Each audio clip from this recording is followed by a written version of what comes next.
Hey there, sickos. This is Jay the Six saying, and I'm trying to do this Star Wars 30-day challenge. That's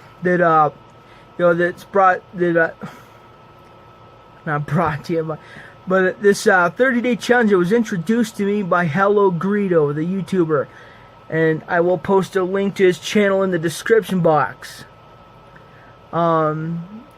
Well, anyway, today I'm trying to share some of my favorite personal memories involving Star Wars. And anyway, what I wanted to say was that, like most of us, they happened in childhood, early to, mid-childhood. And unfortunately, I can't say they totally involve the movies. I mean, yes, I've seen them on TV, but unfortunately, it was nothing so special as going to see them in a movie theater.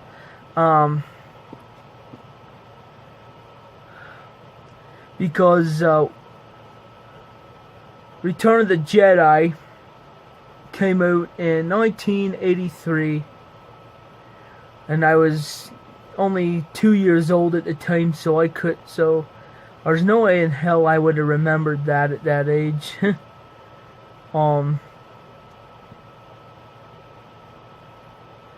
And of course, it wouldn't be until I was 16 when the special editions came out movie theaters. So I had to wait till I was 16 to finally go see them in a movie theater. Of course, I hear they re-releasing the original theatrical cuts from the 70s and 80s in theaters. And that would have been cool to go see. Unfortunately, But anyway, let's move on. On to my favorite memories. Here's what they involved. I had a collector's case that was shaped like Darth Vader's head bust. And the reason it's such a personal memory to me is because there was a time when I could have lost that for good. You see, things weren't going in the family, so I'm not going to talk about too much of that, but, I'm just setting it up. And so anyway, long story short, Dad had to move some things into the storage. Well, the storage people fucked him over, and ended up auctioning off his shit. And I don't know why to this day that he never sued him, but but then again, like I said, this was so long ago, nobody remembers a thing about that. But anyway, I had convinced my dad to let me take that figure case out of there. And, yeah, there was no figures in it, which made no sense, but I love that damn figure case. And I'm glad I kept it because I could have lost that. And I still planned on getting figures to put in there, but I never could. And of course I don't have it with me, but I would. But if it's still in Denver when I move back, I will show you guys as part of this 30-day challenge as a bonus. Now my other personal memories involved mostly outdoor play. We'd play games and stuff like that, like a lot of kids. And it really started with me when I brought home a foam sword that looked very much like a lightsaber.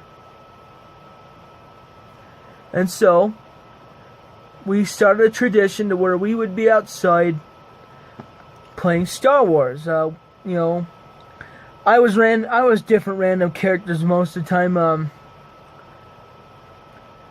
don't remember how often I got to play either Luke or Darth Vader, but either way, it was a fun time. It was a great time. I mean, this is how Star Wars brought us together as friends, a lot of us.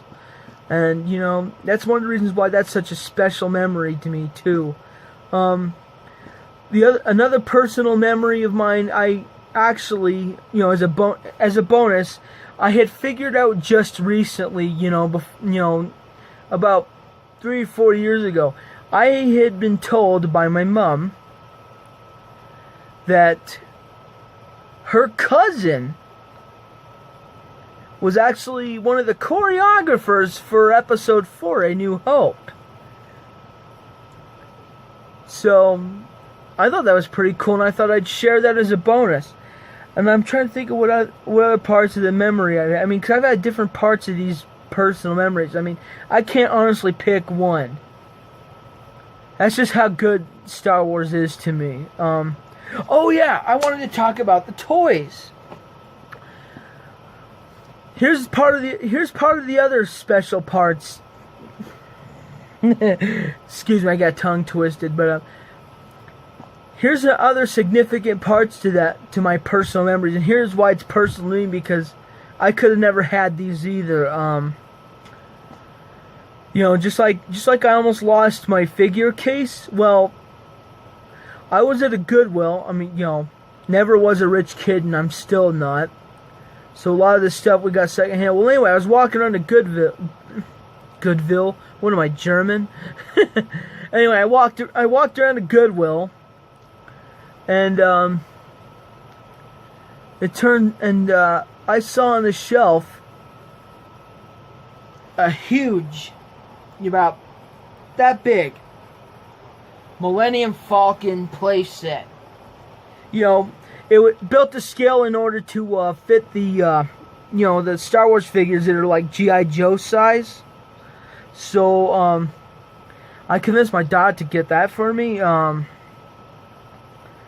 I was a lot younger. I mean, it was reasonably intact, but it was still pretty good. I mean, it would have been nice. I don't. If I find that too, I mean, I will.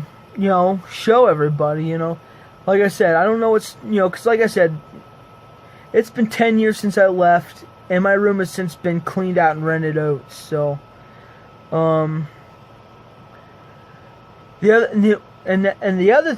other one I found was a B-wing fighter. Which built to the same scale. And that wasn't at a Goodwill, but I actually found it in the garbage, of all places. It was mostly intact. So I figured, why not? So I plucked it out of the trash and had it ever since. So that, that just shows how much love I had for these series, And of course, I plan on collecting more stuff if I can. Speaking of which, I want to show you something.